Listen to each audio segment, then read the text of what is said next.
കേശവൻ നമ്പൂതിരി ചെറുശ്ശേരിയെ വിളിക്കാൻ പോയി. ചെറുശ്ശേരി ഊണ് കഴിക്കാൻ പുറപ്പെട്ടു. നമ്പൂരിപ്പാട്ടിലെയും കാത്തു നിൽക്കുന്നു. കേശവൻ നമ്പൂരി ചെറുശ്ശേരിയെ വിളിച്ചു. ചെറുശ്ശേരി നമ്പൂതിരി: എന്താണിതു കഥ? നേരം 7 മണിയായല്ലോ. കേശവൻ നമ്പൂതിരി: എൻ്റെ ചെറുശ്ശേരി, എൻ്റെ വിഡ്ഢിത്തം എന്തിനു പറയുന്നു? അതിൻ്റെ അകത്തുനിന്ന് നമ്പൂരി ജന്മകാലം പുറത്തു വരില്ലെന്ന് തോന്നുന്നു. ഞാൻ എന്ത് ചെയ്യട്ടെ? എൻ്റെ ഗ്രഹപ്പിഴ എന്നേ പറവാനുള്ളൂ. ചെറുശ്ശേരി നമ്പൂരി: ഇപ്പോൾ എന്നെ എന്തിനാണ് വിളിക്കുന്നത്? കേശവൻ നമ്പൂരി: എന്തോ ഒരു ശ്ലോകം ചൊല്ലുവാനാണത്രേ. ബുദ്ധിമുട്ട് തന്നെ. ചെറുശ്ശേരി നമ്പൂരി: ശിക്ഷ! ഇപ്പോഴും എന്ത് ശ്ലോകമാണ് ചൊല്ലുവാനുള്ളത്? ആട്ടെ, ഞാൻ വരാം എന്നും പറഞ്ഞ് ചെറുശ്ശേരി നമ്പൂരി കേശവൻ നമ്പൂരിയോടുകൂടി അകത്തു കടന്നു. നമ്പൂതിരിപ്പാട്: ഇന്നാൾ ഒരു ദിവസം ചെറുശ്ശേരി ഒരു ശ്ലോകം ചൊല്ലിയില്ലേ? ഒരു പുരുഷൻ മറ്റൊരു പുരുഷന്റെ ഭാര്യയെ കണ്ട് വ്യസനിച്ച പ്രകാരം. അതൊന്നു ചൊല്ലൂ. ചെറുശ്ശേരി നമ്പൂരി: ഒരു പുരുഷൻ മറ്റൊരു പുരുഷന്റെ ഭാര്യയെ കണ്ട് വ്യസനിച്ചതോ? ഏത് ശ്ലോകമാണ്? എനിക്ക് ഓർമ്മയില്ല. നമ്പൂതിരിപ്പാട്: ഛീ, അന്താളിക്കേണ്ട, ഞാൻ പറയാം. ഒരു സ്ത്രീയുടെ മുഖം നോക്കിയിട്ട് ചന്ദ്രൻ ഉദിച്ചു വന്നപ്പോൾ ചന്ദ്രന് ലജ്ജയില്ലെന്നും പിന്നെ ആ സ്ത്രീയുടെ ഭർത്താവിൻ്റെ മുമ്പാകെ നിൽക്കുന്ന ഒരു അന്യപുരുഷനും ലജ്ജയില്ലെന്നും മറ്റും. അത് ചൊല്ലൂ. ചെറുശ്ശേരി നമ്പൂതിരി ചിരിച്ചും കൊണ്ട് ശ്ലോകം ചൊല്ലുന്നു.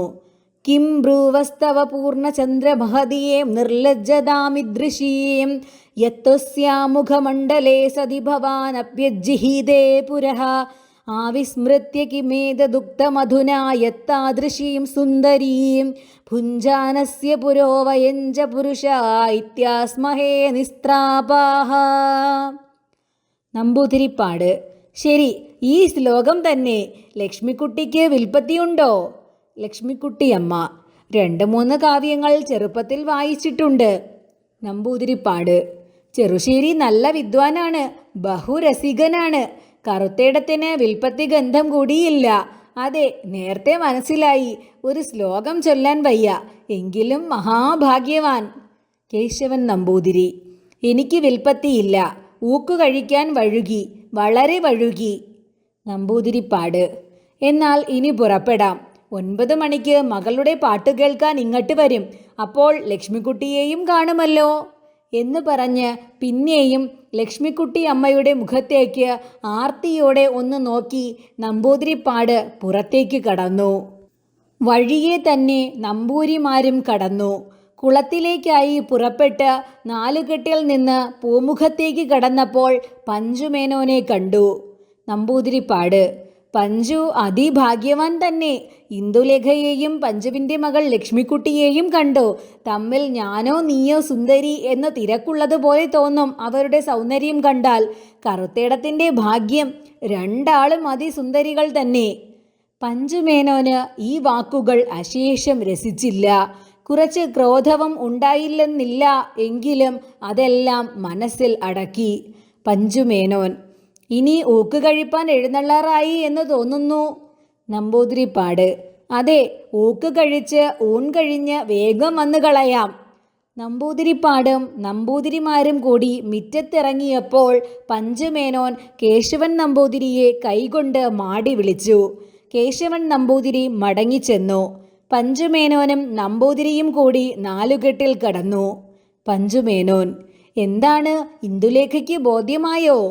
കേശവൻ നമ്പൂതിരി: ബോധ്യമാവും, ബോധ്യമാവാതെ ഇരിക്കയില്ല. പഞ്ചുമേനവൻ: ആവുന്നത് പിന്നെ പറയാം. ആയോ? കേശവൻ നമ്പൂതിരി: അത് ഇപ്പോൾ ഒന്നും നിശ്ചയിക്കാറായില്ല. ബോധ്യമാവും, അതിന് സംശയമില്ല. പഞ്ചുമേനോൻ: തിരുമനസ്സിലെ വാക്ക് എനിക്ക് അശേഷം വിശ്വാസമാവുന്നില്ല. നേരത്തെ വരവ് കണ്ടപ്പോൾ ഞാൻ എന്തോ വല്ലാതെ ഭ്രമിച്ചു. നമ്പൂതിരിപ്പാട് ആകപ്പാടെ ഒരു വിഡ്ഢിയാണെന്ന് തോന്നുന്നു എനിക്ക്. കേശവൻ നമ്പൂതിരി: മഹാധനവാനല്ലേ, അത് നോക്കണ്ടേ? പഞ്ചുമേനോൻ: ഇന്ദുലേഖ അതൊന്നും നോക്കുന്ന കുട്ടിയല്ല. നമ്മളുടെ ഈ മോഹം വെറുതെ എന്ന് തോന്നുന്നു. നമ്പൂതിരിപ്പാട്ടിലേക്ക് വിശേഷം പറവാൻ തന്നെ വശമില്ല. ഇന്ദുലേഖയുടെയും ലക്ഷ്മിക്കുട്ടിയുടെയും സൗന്ദര്യം എന്നോടെന്തിനാണ് ഇങ്ങനെ വർണ്ണിക്കുന്നത്? തുമ്പില്ലാത്ത വാക്കു പറയുന്നു ഇദ്ദേഹം. കേശവൻ നമ്പൂതിരി: വലിയ ആളുകളല്ലേ, അവർക്ക് എന്തും പറയാമല്ലോ. പഞ്ചുമേനോൻ: എന്തും പറഞ്ഞാൽ ചിലപ്പോൾ എന്തും കേൾക്കേണ്ടിയും വരും. എനിക്കിതൊന്നും രസമായില്ല. ഇന്ദുലേഖ എന്തു പറഞ്ഞു? കേശവൻ നമ്പൂതിരി: വിശേഷിച്ചൊന്നും പറഞ്ഞില്ല. പഞ്ചുമേനോൻ: പിന്നെ മാളികയിൽ പോയിട്ട് നമ്പൂതിരിപ്പാട് എന്തു ചെയ്തു? കേശവൻ നമ്പൂതിരി: വിശേഷിച്ചൊന്നും ചെയ്തിട്ടില്ല. എനിക്ക് ഊക്ക് കഴിക്കാൻ വൈകുന്നു. ഞാൻ ഊണ് കഴിച്ച് വന്നിട്ട് എല്ലാം പറയാം. പഞ്ചുമേനോൻ: ഒന്നും പറയാനില്ല. ഈ കാര്യം ഈ ജന്മം നടക്കുകയില്ല. പിന്നെ എന്തിനാണ് ഈ ഗോഷ്ഠികൾ കാണിക്കുന്നത് എന്നു പറഞ്ഞ് പഞ്ചുമേനോൻ അകത്തേക്കും കേശവൻ നമ്പൂതിരി കുളപ്പുരയിലേക്കും പോയി. പഞ്ചുമേനോനും കേശവൻ നമ്പൂതിരിയും തമ്മിൽ മേൽ കാണിച്ച പ്രകാരം സംസാരിച്ചിരുന്നപ്പോൾ നമ്പൂതിരിപ്പാടും ചെറുശ്ശേരിയും കൂടി കുളപ്പുരയിലേക്ക് പോകും വഴി ചെറുതായി ഒരു സംഭാഷണം ഉണ്ടായി.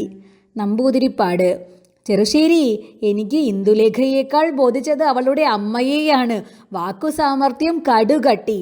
കണ്ടാലോ? ചെറുശ്ശേരി കണ്ടില്ലേ? ചെറുശ്ശേരി നമ്പൂതിരി: ഞാൻ കണ്ടു. നല്ല സൗന്ദര്യമുണ്ട്. പ്രായം കൊണ്ട് ബഹുയോഗ്യത. നമ്പൂതിരിപ്പാട്: ഇന്ദുലേഖയ്ക്ക് ഞാൻ യോഗ്യതയില്ലെന്നോ? ചെറുശ്ശേരി നമ്പൂതിരി: ഛേ, അതു ഞാൻ പറയില്ല. ആ ഭാഗം ഇരിക്കട്ടെ. അത് സ്വന്തമായതല്ലേ, കരസ്ഥമായല്ലോ. പിന്നെ ഇന്ദുലേഖ യോഗ്യത ഉണ്ടോ ഇല്ലയോ എന്ന് നിശ്ചയിച്ചിട്ട് ഇനി ആവശ്യമില്ലല്ലോ. നമ്പൂതിരിപ്പാട്: ഇന്ദുലേഖയുടെ കാര്യം തീർച്ചയായോ? പഞ്ചു വല്ലതും ചെറുശ്ശേരിയോട് പറഞ്ഞുവോ? ചെറുശ്ശേരി നമ്പൂതിരി: പഞ്ചു എന്തിനു പറയുന്നു? അത് ഉറച്ച കാര്യമല്ലേ. അങ്ങനെയല്ലേ വരാൻ പാടുള്ളൂ. നമ്പൂതിരിപ്പാട്: അങ്ങനെ വരാൻ പാടുള്ളൂ എങ്കിലും ഒരു ശങ്ക ഇല്ലെന്ന് തന്നെ പറയാം. ചെറുശ്ശേരി നമ്പൂതിരി: അത് ശരി. ഇവിടുത്തെ ഭ്രമം. ശങ്കയില്ലാത്ത കാര്യത്തിൽ ഒരു ഭ്രമം, അത്രേ പറയാനുള്ളൂ. നമ്പൂതിരിപ്പാട്: ഇന്ദുലേഖയുടെ കാര്യം അങ്ങനെ ഇരിക്കട്ടെ. ലക്ഷ്മിക്കുട്ടിയുടെ അവസ്ഥ വിചാരിക്കൂ. കറുത്തേടത്തിൻ്റെ ഭാഗ്യം നോക്കൂ. ചെറുശ്ശേരി നമ്പൂതിരി: അതാണ് ഞാനും പറയാൻ വിചാരിക്കുന്നത്. കറുത്തേടത്തിൻ്റെ ഒരു ഭാഗ്യവിശേഷം വളരെ തന്നെ. നമ്പൂതിരിപ്പാട്: കറുത്തേടം വേളി കഴിച്ചിട്ടുണ്ടോ? ചെറുശ്ശേരി നമ്പൂതിരി: ഇല്ല. നമ്പൂതിരിപ്പാട്: ഈ അസത്തിന് വേളി കഴിക്കരുതേ. ചെറുശ്ശേരി നമ്പൂതിരി: ആ അസത്ത് വേളി കഴിക്കില്ലെന്ന് തോന്നുന്നു. നമ്പൂതിരിപ്പാട്: ലക്ഷ്മിക്കുട്ടിയുടെ അടുക്കെ പാട് കിടക്കുകയേ ഉള്ളൂ. ചെറുശ്ശേരി നമ്പൂതിരി: അത്രേ ഉള്ളൂ. നമ്പൂതിരിപ്പാട്: എന്നാൽ ലക്ഷ്മിക്കുട്ടിക്ക് ഇയാളെ ലേശം ഭ്രമമില്ല. അത് ഞാൻ ക്ഷണേന നിശ്ചയിച്ചു. ചെറുശ്ശേരി നമ്പൂതിരി: ഇവിടുത്തെ ബുദ്ധിവലിപ്പം അറിവുള്ള എന്നോട് ഇത്ര പറയണോ? ഞാനത് അപ്പോൾ തന്നെ മനസ്സിലാക്കിയിരിക്കുന്നു. ഇവിടുത്തെ സ്വരൂപം കണ്ണിൻ മുമ്പിൽ വെച്ചും കൊണ്ട് ഒരു സ്ത്രീക്ക് തനിക്ക് എത്ര ആസക്തിയുള്ള പുരുഷനായാലും അവനെ കണ്ടിട്ട് ലേശം പോലും അനുരാഗചേഷ്ടകൾ ഉണ്ടാകയില്ലെന്ന് എനിക്ക് പൂർണ്ണ ബോധ്യമാണ്. നമ്പൂതിരിപ്പാട്: ലക്ഷ്മിക്കുട്ടി എന്നെ കണ്ടിട്ട് കുറച്ച് ഭ്രമിച്ചിട്ടുണ്ട്. ചെറുശ്ശേരി നമ്പൂതിരി: അതിന് എനിക്ക് സംശയമില്ല. നമ്പൂതിരിപ്പാട്: എന്നാൽ അതിനെന്ത് വിദ്യ? ചെറുശ്ശേരി നമ്പൂതിരി: ഏതിന്? നമ്പൂതിരിപ്പാട്: ആ ഭ്രമം നിവർത്തിക്കാൻ. ചെറുശ്ശേരി നമ്പൂതിരി: അതിന് പല വിദ്യകളുമില്ലേ. ഇനി ലക്ഷ്മിക്കുട്ടിയെ കാണേണ്ടെന്ന് വെച്ചേക്കണം. നമ്പൂതിരിപ്പാട്: എന്ത് കഥയാണ് ചെറുശ്ശേരി പറയുന്നത്? അങ്ങനെ ഭ്രമം മാറ്റുന്നതായാൽ ഇവിടെ നാം ഇപ്പോൾ വരണോ? ചെറുശ്ശേരി നമ്പൂതിരി: ഇവിടെ വന്നത് ഇന്ദുലേഖയെ ഭ്രമിച്ചിട്ടല്ലേ? നമ്പൂതിരിപ്പാട്: അതെ, വന്നതിൻ്റെ ശേഷം ലക്ഷ്മിക്കുട്ടിയിലും ഭ്രമം. ചെറുശ്ശേരി നമ്പൂതിരി: എന്നാൽ അമ്മയെയും മകളെയും ഒന്നായി ബാന്ധവിക്കാമെന്നോ? അത് വെടിപ്പുണ്ടോ? നമ്പൂതിരിപ്പാട്: ബാന്ധവം ഇന്ദുലേഖയെ തന്നെ. എന്നാൽ ഇത്രത്തോളം പറയുമ്പോഴേക്ക് കേശവൻ നമ്പൂരി കുളപ്പുരയിൽ നമ്പൂതിരിപ്പാട്ടിലെ സമീപം എത്തി. പിന്നെ ഇതിനെക്കുറിച്ച് നമ്പൂതിരിപ്പാട് ഒന്നും സംസാരിച്ചില്ല. ഊക്കു കഴിഞ്ഞ് അമ്പലത്തിൽ തിരുമുറ്റത്തിൽ ചന്ദ്രികയിൽ നിന്നു. നമ്പൂതിരിപ്പാട്ടിലേക്കുള്ള ലക്ഷ്മിക്കുട്ടി അമ്മയുടെ ഓർമ്മ വിട്ടു. മനസ്സിൽ കഠിനമായി തറച്ചുപോയിട്ടുള്ള വിചാരം തന്നെ സ്വഭാവേന വന്നു. ഇന്ദുലേഖയെപ്പോലെ ഒരു സ്ത്രീയെ നമ്പൂതിരിപ്പാട് കണ്ടിട്ടില്ല. തൽക്കാലം വേറെ ഓരോ സ്ത്രീകളെ കാണുമ്പോൾ ശുദ്ധവിടനായ ഇദ്ദേഹത്തിന് ഭ്രമം ഉണ്ടായി എങ്കിലും സ്വസ്ഥമായി ചന്ദ്രികയിൽ നിൽക്കുമ്പോൾ തരുണീമണിയായ ഇന്ദുലേഖയുടെ വിചാരം തന്നെയാണ് ഉണ്ടായത്. ഇന്ദുലേഖയെ വിചാരിച്ച് ഗോവിന്ദനെ വിളിച്ച് രംഭയെ കണ്ട് ഭ്രമിച്ച സംഗതിയെപ്പറ്റി ശ്ലോകമെഴുതിയ ഓല ഗോവിന്ദൻ പക്കൽ കൊടുത്തിട്ട് നമ്പൂതിരിപ്പാട്: ഈ ഓല ഞാൻ തന്നതാണെന്ന് പറഞ്ഞ് ഇന്ദുലേഖയുടെ മാളികയിൽ പോയി ഇന്ദുലേഖയുടെ കയ്യിൽ കൊടുക്കൂ. ഗോവിന്ദൻ ഉടനെ എഴുത്തും കൊണ്ട് ഇന്ദുലേഖയുടെ മാളികയിന്മേൽ ചെന്നു. അപ്പോൾ ഇന്ദുലേഖ ഊണ് കഴിഞ്ഞ് മാളികയിലേക്ക് കയറി വരുന്നു. ഗോവിന്ദൻ: ഒരു തിരുവെഴുത്ത് തന്നയച്ചിട്ടുണ്ട് തമ്പുരാൻ, ഇവിടെ തരുവാൻ കൽപ്പനയായിരിക്കുന്നു. ഇന്ദുലേഖ കാര്യം മനസ്സിലായെങ്കിലും കഠിന ദേഷ്യത്തോടെ: ഏതു തമ്പുരാൻ, എന്തെഴുത്ത്? ഇന്ദുലേഖയുടെ മുഖത്ത് അപ്പോൾ ഉണ്ടായിരുന്ന കോപരസം കണ്ടിരുന്നാൽ ആ രസത്തിലും ആ മുഖം അതികാന്തം തന്നെ എന്ന് എല്ലാവരും പറയും. ഗോവിന്ദൻ: മൂർഖില്ലാത്ത മനയ്ക്കൽ തമ്പുരാന്റെ തിരുവെഴുത്താണ്. ഇന്ദുലേഖ: എനിക്ക് എഴുതുവാൻ അദ്ദേഹത്തിന് അവകാശമില്ല, ഞാൻ വാങ്ങുകയില്ല എന്ന് പറഞ്ഞേക്കൂ എന്നും പറഞ്ഞ് ക്ഷണേന തൻ്റെ അറയിലേക്ക് കടന്നുപോയി. ഗോവിന്ദൻ എളിഭ്യനായിക്കൊണ്ട് എഴുത്ത് മടിയിൽ മൂടിവെച്ച് നമ്പൂതിരിപ്പാട്ടിലെ അടുക്കെ വന്നു. അപ്പോൾ നമ്പൂതിരിപ്പാട് പല ആളുകളോടും കൂടി അമ്പലത്തിൻ്റെ തിരുമുറ്റത്തു തന്നെ നിന്നിരുന്നു. ഗോവിന്ദനെ കണ്ടപ്പോൾ ആ നിന്നിടത്തു നിന്നു തന്നെ ഗോവിന്ദനോട് ഉറക്കെ വിളിച്ചു ചോദിക്കുന്നു: ഗോവിന്ദ, ആ എഴുത്ത് ഇന്ദുലേഖയ്ക്ക് കൊടുത്തുവോ? ഗോവിന്ദൻ വളരെ വിഷണ്ണനായി എന്താണ് മറുപടി പറയേണ്ടത് എന്ന് അല്പം ശങ്കിച്ചു. ഒടുവിൽ ഗോവിന്ദൻ കൊടുത്തു എന്നും പറഞ്ഞ് ഉടനെ അവിടെ നിന്നു പോയി. പിന്നെയും അവിടെ നിന്നാൽ വേറെയും ചോദ്യങ്ങൾ ഉണ്ടാവുമെന്ന് ഓർത്ത ഗോവിന്ദൻ ഓടിക്കളഞ്ഞതാണ്. നമ്പൂതിരിപ്പാട് 9 മണി ആയില്ലല്ലോ എന്ന് വിചാരിച്ചും കൊണ്ട് കുളപ്പുരയിൽ എണ്ണ തേപ്പാൻ പോയപ്പോൾ ഗോവിന്ദനും കൂടെ പോയി എഴുത്ത് മടിയിൽ നിന്ന് എടുത്തിട്ട് സ്വകാര്യമായി പറയുന്നു. ഗോവിന്ദൻ: നേരത്തെ അടിയൻ തിരുവെഴുത്ത് കൊടുത്തു എന്ന് ഉണർത്തിച്ചത് കളവാണ്. എഴുത്ത് ഇതാ. കുന്തലേഖ എഴുത്തു വാങ്ങിയില്ല. തമ്പുരാന് കുന്തലേഖയ്ക്ക് എഴുതാൻ ആവശ്യമില്ലെന്നും തിരുവെഴുത്ത് വാങ്ങില്ലെന്നുമാണ് പറഞ്ഞത്. നേരത്തെ അരുളി ചെയ്തപ്പോൾ വേറെ ആളുകൾ ഉണ്ടായിരുന്നതിനാൽ അടിയൻ കൊടുത്തു എന്ന് കളവായി ഉണർത്തിച്ചതാണ്. നമ്പൂതിരിപ്പാട്: മഹാവിഡ്ഢി, കുന്തലേഖയല്ല, ഇന്ദുലേഖ എന്നാണ് പേര്. നേരത്തെ നീ ഓല കൊടുത്തു എന്ന് കളവ് പറഞ്ഞത് നന്നായി. അങ്ങനെ സദൃശമായി പറയണം. ഇതാണ് ഗോവിന്ദനോട് എനിക്കുള്ള ഇഷ്ടം. ഗോവിന്ദൻ: ആ കുന്തലേഖ. നമ്പൂതിരിപ്പാട്: വിഡ്ഢി, പിന്നെയും കുന്തലേഖ എന്ന് പറയല്ലേ, ഇന്ദുലേഖ. ഈ ഇന്ദുലേഖ എന്ന് പറയൂ. ഗോവിന്ദൻ: റാൻ, അടിയന് തെറ്റിപ്പോയി. ആ ഇന്ദ്രലേഖ. നമ്പൂതിരിപ്പാട്: പടുവങ്ക, ഇളിഭ്യരാശി, ഇന്ദ്രലേഖയല്ല, ഇന്ദുലേഖ എന്ന് പറയൂ. ഗോവിന്ദൻ: റാൻ, ആ ഇന്ദുലേഖ വളരെ കുറുമ്പുകാരിയാണെന്ന് അടിയന് തോന്നി. നമ്പൂതിരിപ്പാട്: ആവട്ടെ, നീ ഇന്ദുലേഖയുടെ അമ്മയെ കണ്ടുവോ? അതിശാണ് മുഖം, ബഹുസുന്ദരി. അവൾക്ക് എന്നെ ബഹുഭ്രമമായിരിക്കുന്നു. കറുത്തേടത്തിൻ്റെ ഭാര്യയാണ്. ഗോവിന്ദൻ: അപ്പോൾ ഇന്ദുലേഖയ്ക്ക് തിരുമനസ്സിലെ ഭ്രമമില്ലേ? നമ്പൂതിരിപ്പാട്: ഇന്ദുലേഖ ഇംഗ്രിയസും മറ്റും പഠിച്ച വല്ലാത്ത ഒരുമാതിരിയായി കാണുന്നു. ഇന്ദുലേഖയുടെ അമ്മ അങ്ങനെയൊന്നുമല്ല, ബഹുവാക്കു സാമർഥ്യം. നീ ആ വെള്ളിച്ചെല്ലം ഇങ്ങോട്ട് എടുത്തുകൊണ്ട് വന്നില്ലേ? ഗോവിന്ദൻ: അടിയൻ ഇപ്പോൾ തന്നെ ഇങ്ങോട്ട് എടുത്തുകൊണ്ട് വന്ന് മഠത്തിൽ വെച്ചു. നമ്പൂതിരിപ്പാട്: മിടുക്ക, രസിക. ഇതാണ് എനിക്ക് ഗോവിന്ദനെ ഇത്ര താൽപ്പര്യം. ഞാൻ വെള്ളിച്ചെല്ലാം ലക്ഷ്മിക്കുട്ടിയോട് എടുത്തോളാൻ പറഞ്ഞു. ഇതിന് അസ്വാധീനമില്ലെന്ന് ലക്ഷ്മിക്കുട്ടിയും പറഞ്ഞു. ഒരു സമയം നീ അത് ഇവിടെ ഇട്ട് പോന്നിട്ട് ലക്ഷ്മിക്കുട്ടി തൻ്റേതാക്കി എടുത്തു വയ്ക്കുമോ എന്ന് ഞാൻ വിഷാദിച്ചു. ഗോവിന്ദൻ: അടിയൻ കുറേ കാലമായില്ലേ ഇവിടുത്തെ കല്ലരി തിന്നുന്നു. ഇതൊക്കെ അടിയന് നല്ല നിശ്ചയമില്ലേ? ഇങ്ങനെ ഗോവിന്ദനുമായി സല്ലാപിച്ചുകൊണ്ട് നമ്പൂതിരിപ്പാട് തേച്ചു കുളിക്ക് ആരംഭിച്ചു. നമ്പൂതിരിപ്പാട് കുളപ്പുരയിൽ എണ്ണ തേച്ചുകൊണ്ടിരിക്കുമ്പോൾ കേശവൻ നമ്പൂതിരിയും ചെറുശ്ശേരി നമ്പൂരിയും കൂടി മഠത്തിൻ്റെ കോലായ്മൽ ഇരുന്ന് ഒരു സംഭാഷണം ഉണ്ടായി. കേശവൻ നമ്പൂതിരിക്ക് പല പ്രകാരേണയും മനസ്സിൽ വിഷാദം ഉണ്ടായിരുന്നു. അസംഗതിയായി തൻ്റെ ഭാര്യയെ നമ്പൂതിരിപ്പാട് കണ്ടെത്തി. സുന്ദരിയാണ് തൻ്റെ ഭാര്യ എന്നുള്ളതിലേക്ക് സംശയമില്ല. തൻ്റെ അഭിപ്രായത്തിൽ നമ്പൂതിരിപ്പാടും അതിസുന്ദരൻ എന്നു തന്നെയാണ്. പിന്നെ നമ്പൂതിരിപ്പാട് അതിധനവാൻ, കുബേരൻ. ലക്ഷ്മിക്കുട്ടിക്ക് ഇദ്ദേഹത്തിൽ ഭ്രമമുണ്ടായാലോ? പഞ്ചുമേനോൻ സമ്മതിക്കുമോ എന്നുള്ളതിന് വാദമില്ല. നമ്പൂതിരിപ്പാട് സംബന്ധമാവണം എന്ന് പറയുന്നു.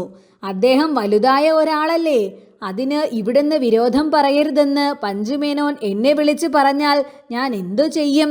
ഈശ്വരാ, ഞാൻ സമ്മതിച്ചാൽ എന്ത്, സമ്മതിച്ചില്ലെങ്കിൽ എന്ത്?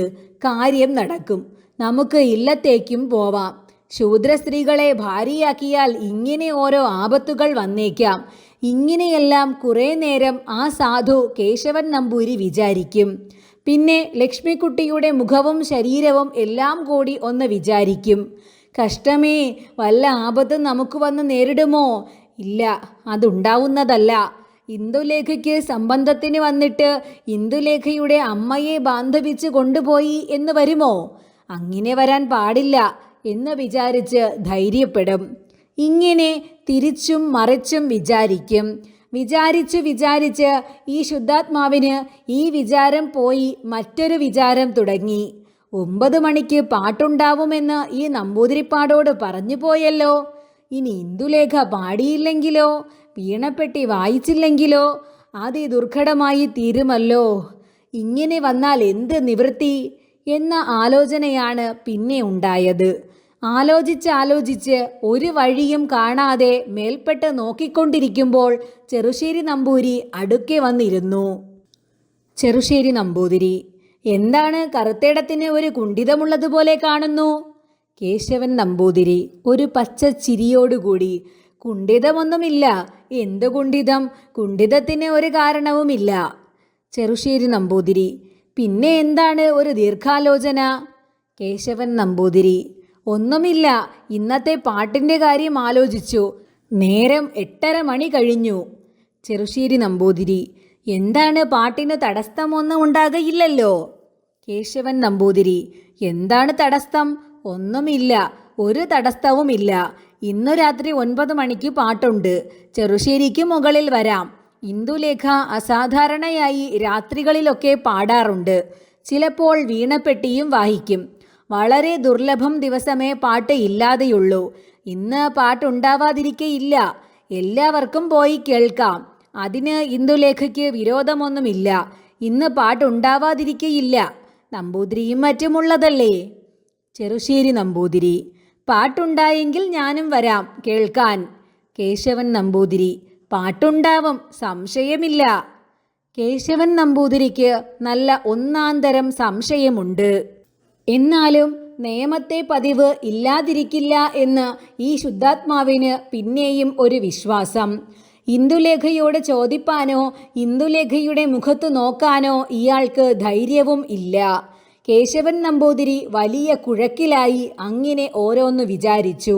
ഒടുവിൽ കേശവൻ നമ്പൂതിരി: ഇന്ന് പാട്ടുണ്ടാവും, ഉണ്ടാവാതിരിക്കില്ല. നമ്പൂതിരിയും മറ്റുമുള്ളതല്ലേ. ചെറുശ്ശേരി നമ്പൂതിരി: എന്താണിത്ര ഒരു പരിഭ്രമം കറുത്തേടത്തിന്? പാട്ടുണ്ടാവും, അത് നമുക്ക് കേൾക്കുകയും ചെയ്യാം എന്നല്ലേ തീർച്ച. കേശവൻ നമ്പൂതിരി: ചെറുശ്ശേരിക്ക് വല്ല ശങ്കയും തോന്നുന്നുണ്ടോ? ചെറുശ്ശേരി നമ്പൂതിരി: ശിക്ഷ! എനിക്ക് എന്ത് ശങ്കയാണ് തോന്നുവാൻ? കറുത്തേടമല്ലേ ഒക്കെ ശട്ടം ചെയ്തത്. കേശവൻ നമ്പൂതിരി: ഛീ ഛീ, ഞാനൊന്നും ശട്ടം ചെയ്തിട്ടില്ല.